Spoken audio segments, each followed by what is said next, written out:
But what's the point of having excess oil, like, aside from just the lamb itself? Well, for me, when I eat this dish, I normally pick it up like a lollipop and I dip it in the yogurt and the oil and I just eat it straight. I think it should have that moisture on the lamb as well. So are we gonna do that? Yeah, we can.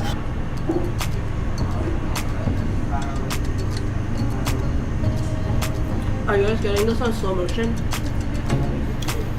Should we get this on slow motion? No, I don't think so. Way too much.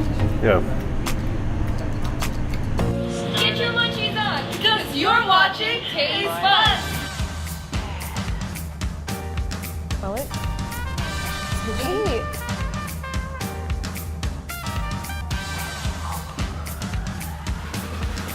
I'm back. She's back. Welcome back to Taste Buds. This week we're at Bedu. It's a Middle Eastern inspired restaurant, and we're gonna see what food they have to offer. So let's go. Meet Chef Corey Riches. He's the head chef at Bedu. Corey grew up in Australia and started washing dishes for money as a teenager.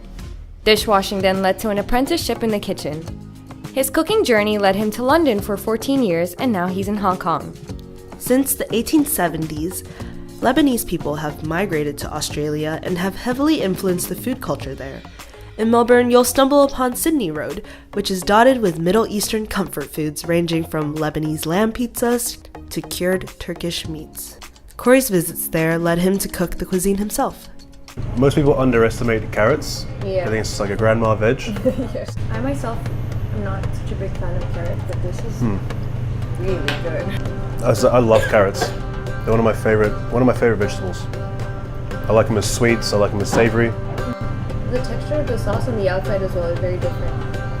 Well, the tahini will It's naturally, kind of creamy. will naturally tighten up. It almost has like a peanut butter feel on your mouth. Have you ever noticed the dark red powder on dishes at a Middle Eastern restaurant? That's sumac, a lemony wild berry widely used in these dishes. It's a cornerstone for my cooking at the moment because I said I want to lighten the food more, so I feel a bit of sourness will cut through, make it not feel as heavy on your palate. Right. So as much as I make things sweet or a little bit spicy, I use it as a distinctive flavor through. So, what are we looking at? So we have, the lamb is double cooked, where we roast as a whole rack, and we finish on the grill. We have a garlic labneh, then we have the wild thyme oil over the top. There's some fresh pomegranates, as I think they add a nice sourness and a bit of a juicy pop.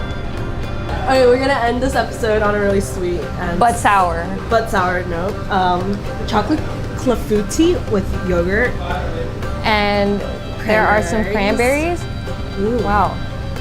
Yeah, it is dense. It's like a fudge brownie.